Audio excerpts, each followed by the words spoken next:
I have wanted to do a video about this lens for a while now. This is the Nikon AFS 40mm f2.8 lens.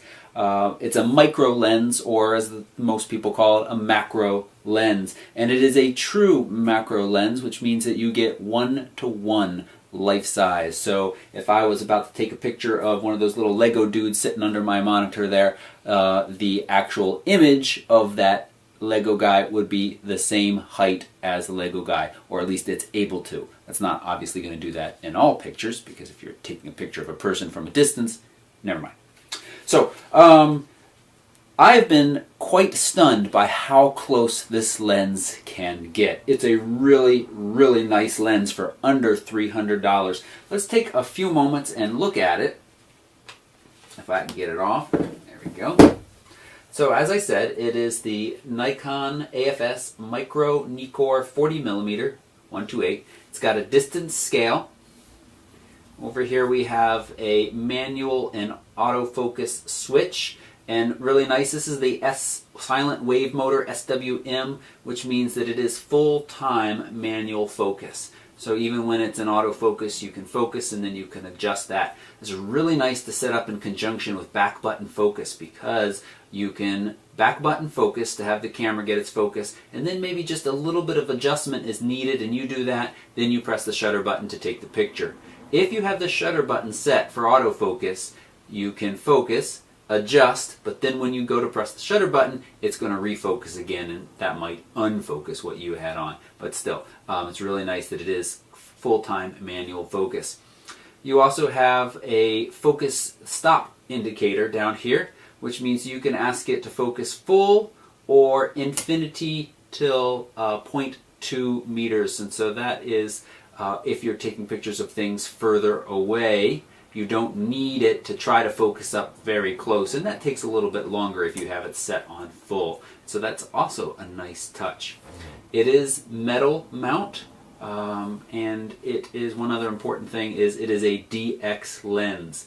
So that means that you are going to be mounting this on a crop sensor body like the Nikon D5200. I have now shot with this on the D5200 and the D7100, and just gotten some really, really nice images out of it. Been very pleased with those. Let's take a few moments and look at some of the images that I have gotten out of this lens.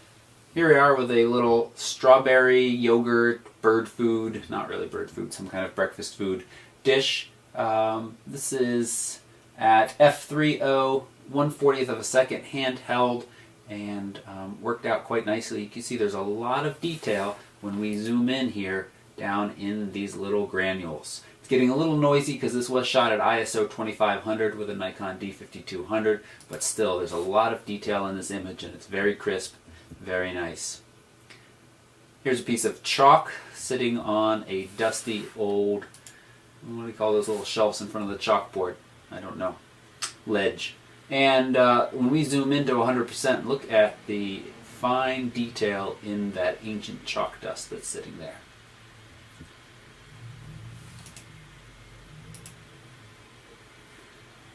Here we got a SanDisk compact flash card. It's been well used and well loved. You can see that it's got some scratches on it. This is at f5.0 and just fills the frame. So you can see that this compact flash card is filling the frame. Here we have a close-up of some money. I think that's Jefferson. And again, some really nice detail. You can see parts of the image are soft, but that's actually because the dollar was not, the bill was not laying flat on the table. It's a little wrinkled and little, so those are a little bit out of focus because of your depth of field. One of the things that you have to watch out for when shooting with a macro lens is that, and shooting at these very, very close distances, is your depth of field is going to be razor, razor thin. Not all pictures have to be macro. Here's just a brick wall. This is from about 8-9 feet away. Just some interesting graffiti in town. Very sharp all the way out to the corners. And just really been happy with the way this lens shoots. We can go into the middle and see that we have a lot of detail in there as well.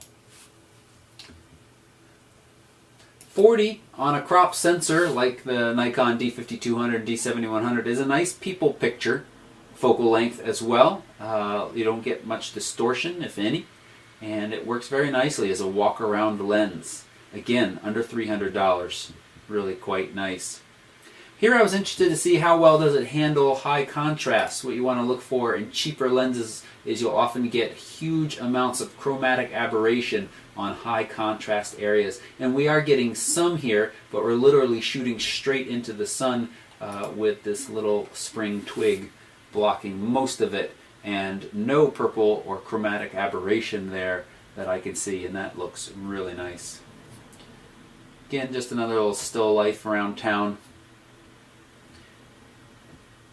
Now here's a few more macro-like shots. I think these are called grape hyacinth, and it's just a very nice job. A mushroom.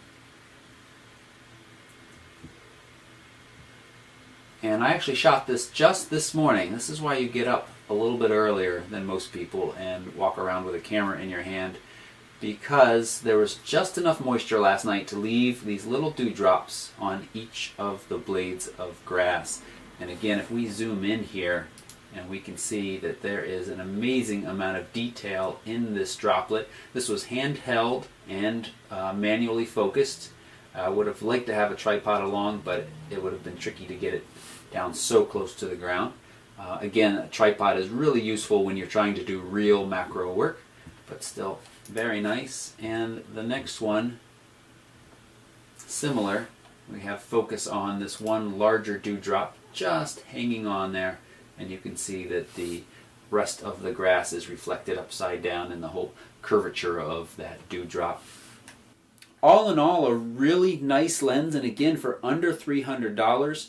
The other lens that you might consider, if you say I'm not interested in macro at all, then you want the 35 f1.8. That gives you more light, larger aperture, and is a nice walk-around lens. But you know, I'm willing to sacrifice that bit of light to have a lens that, when I need it, can do a really, really nice job of macro work, and again at a nice cost as well. So full-time manual focus, nice build quality, under $300 with serious macro capabilities.